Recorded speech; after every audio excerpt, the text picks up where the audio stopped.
Ces derniers mois, Zapier a ajouté de nouvelles fonctionnalités qui font que ce n'est plus un simple outil pour créer des automatisations, mais on peut maintenant créer de véritables applications en quelques clics. Et honnêtement, j'ai été bluffé par la simplicité avec laquelle ils ont réussi à faire ça. Dans cette vidéo, on va donc explorer toutes ces nouvelles fonctionnalités qui ont été proposées, à savoir les tables, qui sont en fait des mini bases de données, un genre de tableau Excel ou un genre d'Airtable, les chatbots, puisqu'on peut maintenant créer des chatbots directement sur Zapier, et on va voir qu'il y en a des assez puissants, et les interfaces. Et c'est ce qui va nous intéresser plus particulièrement. Les interfaces, c'est un mélange entre des tables, éventuellement des chatbots, des formulaires, puisqu'on peut maintenant créer des formulaires directement sur Zapier, et surtout des apps, c'est-à-dire des automatisations. Avant de commencer, pense à t'abonner, ça m'aide énormément pour pouvoir créer plus de contenu, et surtout, toi, ça te permet de ne rien rater de mes prochaines vidéos. Donc on se retrouve sur le dashboard de Zapier, et la première chose qu'on va aller explorer, c'est les tables.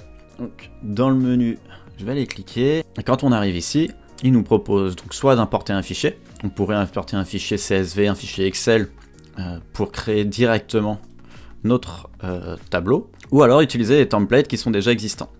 Donc on voit que Zapier en propose pas mal, que ce soit des listes de contacts, un moyen de traquer les leads Facebook, web clipper, inventaire, etc. Bref, on peut faire pas mal de choses qui sont intéressantes. Par exemple, si j'utilise le Facebook Lead Tracker, on va avoir une chose intéressante qui s'est produite. Donc la première, c'est qu'il a réussi à construire tout seul le tableau, en même temps ça vient d'un template, donc c'est normal.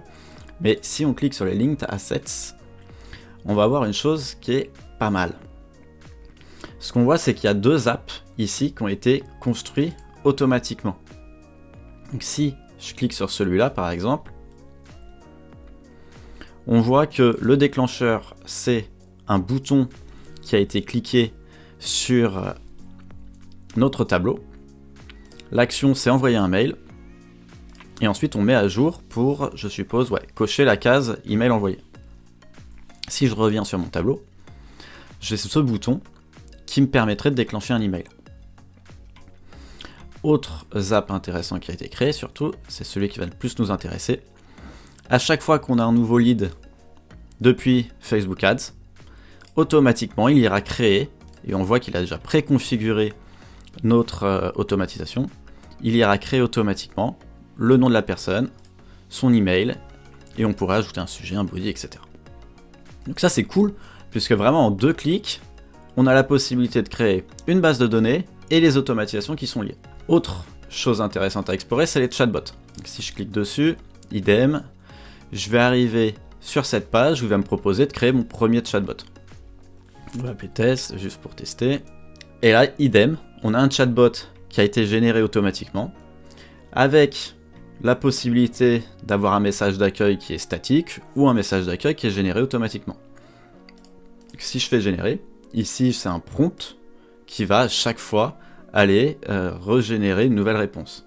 Une nouvelle question, pardon. Donc, si je clique sur Result, hop, on voit qu'il nous met un message particulier. Si je recommence, on a un autre message. Donc ici, ça se passe un peu comme dans ChatGPT. L'objectif, puisque de toute façon, c'est comme ici c'est écrit, c'est le modèle qui est derrière ce chatbot, c'est GPT 3.5. Là, je suis sur une version gratuite, mais si je passais sur une version payante des chatbots, je pourrais utiliser une version plus puissante de ChatGPT. On pourrait ajouter de la data, comme dans un GPT sur ChatGPT. Donc ça peut être hyper intéressant pour ajouter comme il le dit ici, des connaissances par rapport à son entreprise, si c'est un chatbot par exemple support client, ou d'autres éléments comme ça. Et là, encore une fois, on a la possibilité d'ajouter des automatisations directement dans notre chatbot. Ici, si je clique sur Add Actions, pour le moment, les possibilités sont assez restreintes, on va pas se mentir. Le seul événement qu'on peut déclencher, c'est quand un utilisateur a une réponse de la part du chatbot. On peut soit lui afficher un bouton pour qu'il puisse copier la réponse, donc ça peut être intéressant si on a un chatbot par exemple de génération de posts LinkedIn, Instagram ou je sais pas quoi. Mais on pourrait aussi cliquer sur Run Zap et déclencher une automatisation. Donc l'automatisation, ça peut être tout et n'importe quoi. Ça pourrait être éventuellement quand un utilisateur n'a pas la réponse qu'il veut à son message, on pourrait ajouter un bouton contacter un humain, par exemple.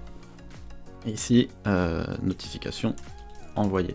Et là, je pourrais cliquer sur Create Action and Zap, et automatiquement, il va aller me préparer une automatisation avec le bon trigger et le bon chatbot. Donc là, c'est les ID, mais hop, si je fais comme ça, j'ai bien le bon truc. Et je pourrais avoir plusieurs boutons. Si j'ajoute une étape, ça pourrait être par exemple une notification sur Slack qui alerterait, faisons ça, tac, qui du coup irait alerter quelqu'un dans l'équipe. Donc on pourrait, par exemple ici, et faire un message en reprenant des variables. Donc si je teste, par exemple, mon truc, donne-moi une idée d'article sur les chatbots Zapier, boum, j'ai une réponse qui se fait automatiquement et il me propose un article, tac tac tac tac tac tac tac. Et à la fin, j'ai bien mon bouton contacter un humain qui me permet de déclencher mon Zap.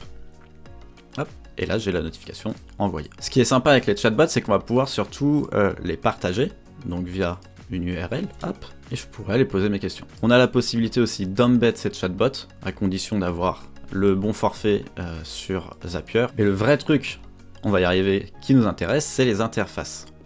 Si je clique sur l'interface, j'arrive ici, il me propose de créer mon interface et surtout d'avoir plusieurs templates à ma disposition. Et c'est là qu'on voit que ça devient hyper intéressant, puisqu'on va vraiment pouvoir construire des vraies applications. Par exemple ici, avec le tracker de recrutement, il va nous proposer directement, si je clique là, est-ce que je peux avoir un aperçu? Il va nous proposer, boum, un suivi sous forme de Kanban pour pouvoir suivre les différentes étapes de nos candidats. J'ai ici, hop, un formulaire qui a été construit avec une page qui décrit le job qu'on recherche, et ici le formulaire qui permet de créer un nouveau candidat.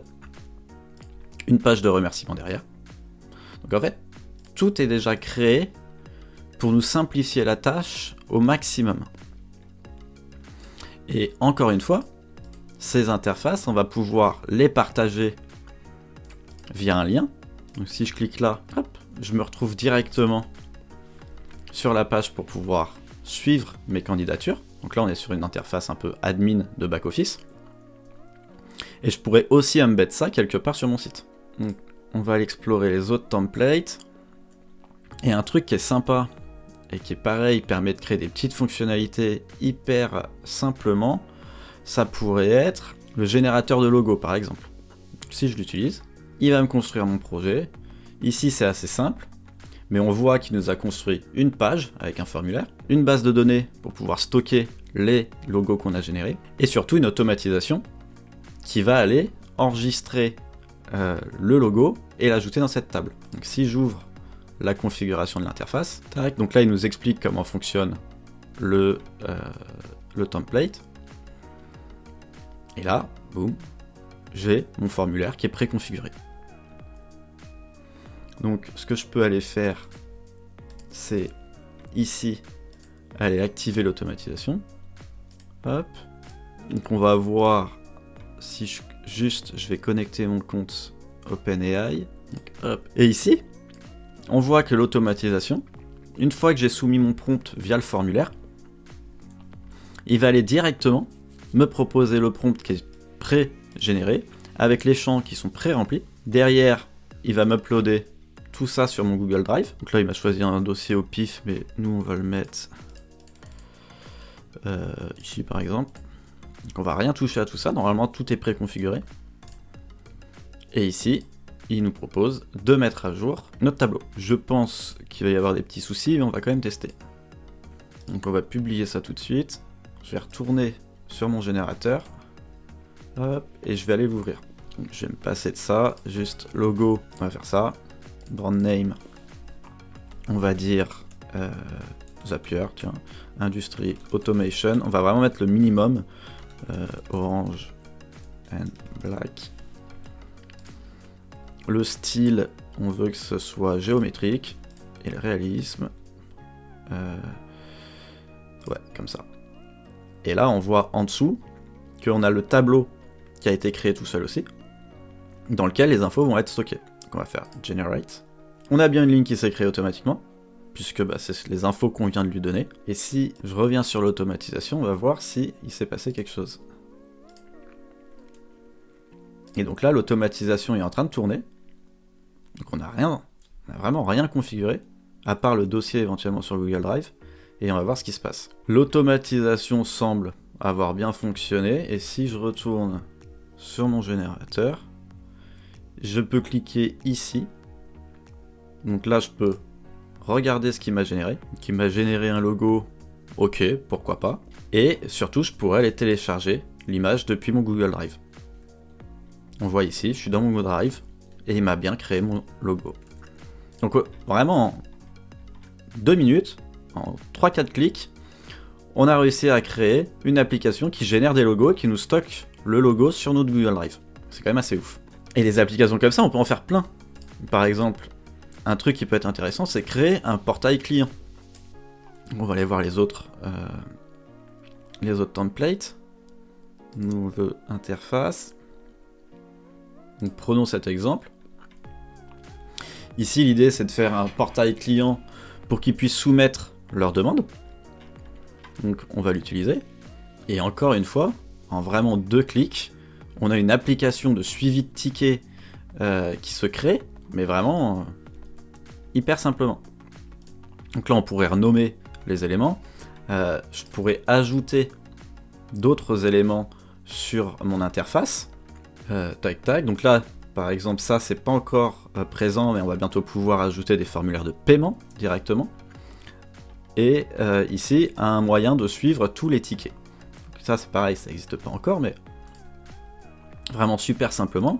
On peut voir ici qu'il nous a configuré le truc Create Ticket avec une URL d'une page qu'il a créée lui-même aussi. Ici, le book démo, je pourrais par exemple aller mettre mon formulaire de réservation de call avec moi. Et encore une fois, en quelques clics, je peux accéder à mon interface. Je peux même l'intégrer si je veux dans une page web. Bien ici, une iframe. Et si je clique là pour voir comment ça marche en vrai. Par exemple, je veux booker un rendez-vous, je clique dessus, j'ai bien configuré le truc, j'arrive sur mon formulaire de réservation de call avec moi. Si je veux soumettre un ticket, pareil. Je clique ici, et là j'ai un formulaire qui a été construit par Zapier automatiquement, qu'on pourrait personnaliser un petit peu, où je peux soumettre une demande. Et bien sûr, si je reviens sur la configuration de base, j'ai ici une table de tickets qui s'est créée, j'ai ici une automatisation qui s'est créée quand je remplis le formulaire. Si j'ouvre le Zap, mon automatisation qui est configurée, quand j'ai une soumission du formulaire, ça ira m'envoyer un mail à moi, donc c'est mon email ici qui est configuré, on pourrait modifier aussi. Et pareil, si je veux modifier l'automatisation, je pourrais, pourquoi pas, aller ajouter une notif sur Slack pour prévenir l'équipe en interne qu'il y a un ticket qui a été créé. Je pourrais même, si je veux gérer mes tickets après ailleurs, par exemple sur mon Notion ou quoi, aller ajouter une étape, Notion, et qui irait créer, un item dans une database.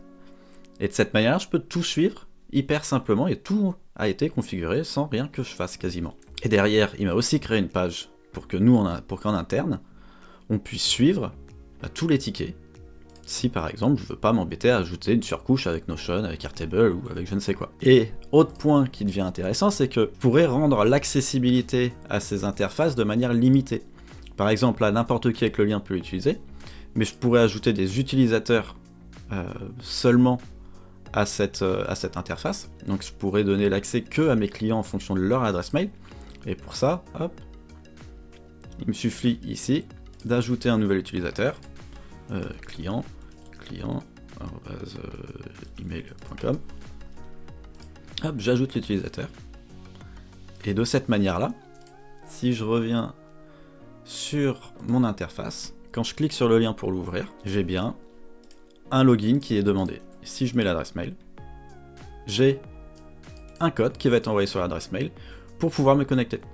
Donc il y a vraiment tout l'aspect d'authentification à l'application qui est prévu, sans qu'on fasse vraiment rien, on l'a vu, c'est vraiment juste un réglage bidon ici, On pourrait personnaliser aussi un peu les couleurs. Donc là on va pas le faire, mais on pourrait même utiliser l'intelligence artificielle pour générer tout ça. On a la possibilité de personnaliser un peu la navigation, ajouter un logo, ajouter des pages, un menu pardon, pour pouvoir se balader, donc c'est pas trop intéressant ici. Si on avait la version supérieure, on pourrait même mettre son nom de domaine directement sur les interfaces. Et là on peut personnaliser au niveau du branding, on peut même ici ajouter un tracker Google Analytics pour qu'on puisse traquer ce qui se passe sur notre interface. Donc c'est vraiment hyper puissant. Là le but c'était pas de te montrer comment on crée des interfaces, c'est juste de te montrer un peu les nouvelles fonctionnalités, ce qu'on peut en faire, la simplicité avec laquelle on peut créer des choses, et la vitesse surtout à laquelle on peut tout créer en vraiment quelques clics. Dernière interface que je voulais te montrer dans les templates que je trouve vraiment hyper sympa, c'est la possibilité de se créer comme un espèce de petit cours en ligne. Donc ici, une succession de pages avec des vidéos, donc ça pourrait être utile pour par exemple un cours gratuit ou un cours pas très cher. Pas besoin de créer un compte sur des outils comme System.io, Podia ou Kajabi ou autres qui coûtent vite cher. Là vraiment avec un abonnement à 20 € par mois sur Zapier Interface, on peut vraiment se créer des choses assez sympas. Donc par exemple si je l'ouvre là direct comme ça, j'ai mon cours qui est prévu, je peux cliquer là, hop, et j'accède directement à la première vidéo, et je peux naviguer, vidéo 1, vidéo 2, vidéo 3. Et un truc qui peut être intéressant sur ce genre de petite vidéo, de ce petit template, c'est au niveau de la navigation, par exemple, afficher les différentes pages. Et donc là, je pourrais afficher page 1, la première vidéo, seconde vidéo, troisième vidéo, et même on pourrait mettre introduction pour arriver sur la page d'accueil. Si je sauvegarde, j'ai maintenant un menu ici qui me permettrait de me balader entre les différentes pages. Donc c'est quand même assez sympa. Donc si c'est un cours avec quelques vidéos, ça peut être hyper intéressant. Et encore une fois, ici on pourrait même protéger, comme je l'ai montré juste avant, l'accès à cette interface à seulement les utilisateurs qui se sont inscrits au cours. On a maintenant fait le tour de toutes ces nouvelles fonctionnalités sur Zapier. Ils prennent une direction qui est vraiment intéressante vers la création d'applications et plus juste la création d'automatisation. Puisque quelque part c'est vrai, une application sans automatisation derrière, ça sert pas à grand chose. Et ce qui est ouf, c'est vraiment qu'on arrive à créer des applications fonctionnelles de manière hyper simple et hyper rapide. Et que tout est préconfiguré pour nous faciliter la tâche. Dans les semaines à venir, je vais sortir une vidéo où je vais creuser un peu plus les interfaces et où on va construire une vraie interface fonctionnelle ensemble. Alors si ça t'intéresse, pense à t'abonner pour ne pas rater cette vidéo. Je te dis à la prochaine.